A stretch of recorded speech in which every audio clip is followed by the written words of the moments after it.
से कानपुर का रुख करते हैं। शाम, अगर लोगों को सुबह अपने ऑफिस जाना है, किसी काम के लिए जाना है, तो वक्त से पहले जाना पड़ रहा है। आधा से 1 घंटा पहले लोगों को घरों से निकलना पड़ रहा है। धुंध इतनी ज्यादा है, विजिबिलिटी शून्य हो गई है कई इलाकों में। तस्वीर अभी आप भी वहां से दिखा रहे थे, वहां पर भी अभी कुछ इसी तरह के हालात बने हुए।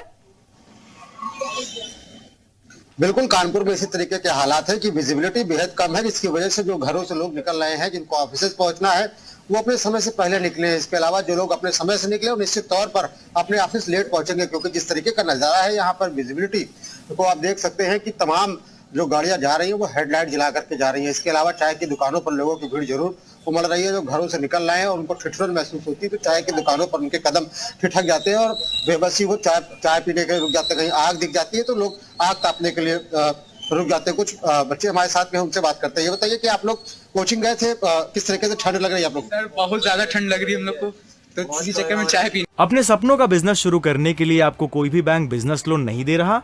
बिजनेस लोन लेने का सीक्रेट जानना चाहते हो तो फ्रीडम ऐप को अभी डाउनलोड कीजिए। कोहरे के चक्कर में कोहरा आज बहुत ज्यादा है। यस सर, बहुत कोहरा है, आने में भी बड़ी दिक्कत होती है। आने में दिक्कत हो रही है। आप लोग कोचिंग के लिए कौन सी क्लास में पढ़ते हैं और किस तरीके से दिक्कतों का सामना करना पड़ा आज आपको? सुबह पढ़ते हैं डाटा एक्सपर्ट में 9 से 10। काफी कोहरा रहता है, आने में बहुत अंधेरा रहता है, दिखता ही नहीं कहाँ कोचिंग क्या है।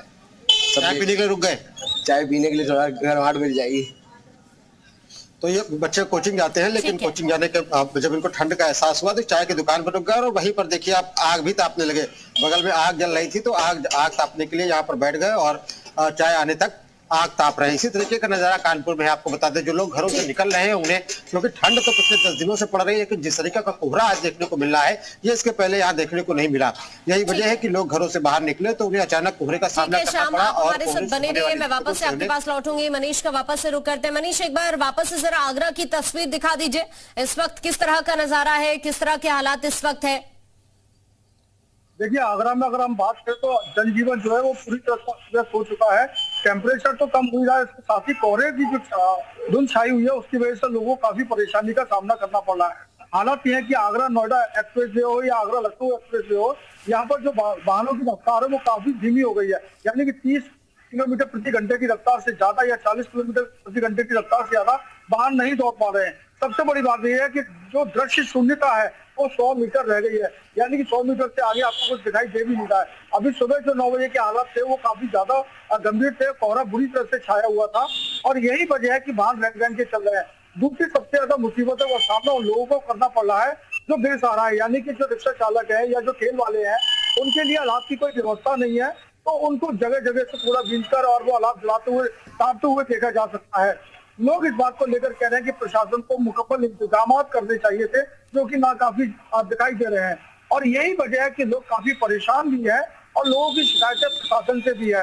हालांकि सर्दी का जो है, किसानों की अगर बात करें, कोहरा और जिस तरीके से फसल आ रहा है वो उनके लिए काफी फायदेमंद है, क्योंकि और जो गेहूं की फसल है उसके लिए काफी अच्छा है। लेकिन कहा भी जाता है जहाँ की बुरा भी होता है तो अच्छा भी होता है। ठीक है मनीष, मैं वापस आपके पास लौटती हूँ। एक बार कन्हैया का भी वापस से रुख करते हैं। कन्हैया, जो विजिबिलिटी इस वक्त 0 हो गई है कई इलाकों में, इसकी वजह से हादसों में भी काफी इजाफा हो रहा है। देखिए, विजुअलिटी बिल्कुल 0 है, आपकी बात सही है। और ऐसे में क्योंकि जो शहरी क्षेत्र है, अंदर आबादी वाले क्षेत्र है, वहां पर विजुअलिटी क्योंकि है, क्योंकि आबादी क्षेत्र में इतना कोहरा देखने को नहीं मिलता। लेकिन जो नेशनल हाईवे और एक्सप्रेस वे है, लगातार वहां पर जो वाहन चालक है उनको खतरा बना हुआ रहता है। और ऐसे में सभी लोगों से हम भी यही अपील कर रहे हैं कि अपनी गाड़ियां तभी निकालें घर से जब ज्यादा आवश्यक कार्य हो। और कुछ लोग भी साथ हैं, इनसे भी हम लोग बात करते हैं, क्योंकि ये लोग ट्रैवलिंग करते रहते हैं और कितना आवश्यक हो जाता है, क्योंकि जिस तरीके से लगातार देखने को मिल रहा है विजुअलिटी कम है और दुर्घटनाएं हो रही हैं। तो क्या ऐसे मौसम में आवश्यक है अपने घर से पूरे पैक होकर निकलें? बाइक से अगर जा रहे हैं तो हेलमेट के साथ में जाएं, कवर करके निकलें पूरा, क्योंकि ठंड बहुत है, विजुअलिटी बहुत ही कम है। अवेयर होना बड़ा आवश्यक है, क्योंकि ऐसे मौसम में, क्योंकि जिस तरीके से पूरा दिन जब ढलता है और कोहरे की चादर शुरू होती है और पूरी रात कोहरा रहता है और सुबह दिन निकलने से तक रहता है। कब कब सूर्य देव के दर्शन होंगे, ये एक आदमी चैलेंजिंग रहता है कि सूर्य देव के दर्शन हो और मौसम खुलकर निकले, लेकिन देखने को मिल रहा है कि मौसम खुलकर नहीं निकल रहा और एक्सप्रेसवे और नेशनल हाईवे पर लगातार दुर्घटना देखने को मिल रही है। और ये जो ठंड है ये बच्चों के लिए, बुजुर्गों के लिए ज्यादा दिक्कत क्रिएट कर रही है।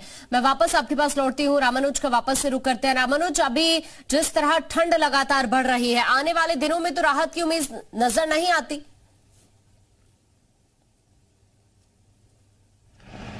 देखिए, मौसम विभाग का जो पूर्वानुमान है उसके मुताबिक केवल 2 दिन का ऐसा है कि जिसमें मौसम बदल सकता है। और राजधानी देहरादून का मौसम का जो मिजाज रहता है बहुत ही खुशनुमा रहता है और इसीलिए देहरादून फेमस भी है कि ठंडी के मौसम में देश और प्रदेश के कोने कोने से जो सैलानी होते हैं वो देहरादून पहुंचते हैं। चूंकि प्रॉपर देहरादून में कोहरा नहीं पड़ता और धूप निकलती है, केवल मौसम बदला है, इसलिए आज बहुत हल्की धूप निकली सुबह और इस वक्त धूप नहीं है। और अगर पर्वतीय क्षेत्रों में बर्फबारी होती है तो उसका असर यकीनन चाहे वो देहरादून है या हरिद्वार, उधम सिंह नगर और मैदानी क्षेत्रों में देखने को मिलेगा। और उसके साथ पश्चिमी उत्तर प्रदेश तक उसकी असर देखने को मिलता है कि जब बर्फबारी होती है। लेकिन एक बात और बता दें कि ऐसे सैलानी जो बर्फबारी का आनंद लेना चाहते हैं और वो उत्तराखंड आना चाहते हैं तो उनके लिए ये खुशनुमा मौसम हो सकता है। चूंकि 24 घंटे के बाद ऐसा अनुमान है कि बर्फबारी हो सकती है और बारिश का इंतजार इस बार इसलिए भी किया जा रहा है कि किसान भी चाहते थे कि बारिश होती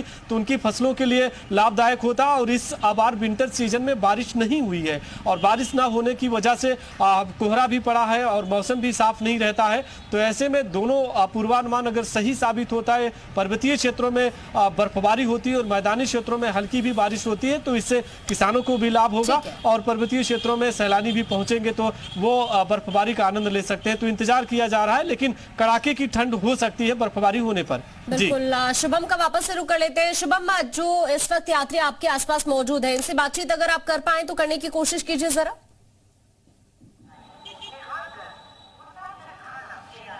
बिल्कुल, हम इस वक्त जो राजधानी लखनऊ के रेलवे स्टेशन पर मौजूद हैं। ट्रेन लगातार लेट हो रही है, कुछ यात्री जरूर हैं, उनसे बात करते हैं कि जो देरी की वजह से जो तमाम दिक्कतों का लोगों को सामना करना पड़ रहा है। ट्रेन क्या लेट है आपकी भी?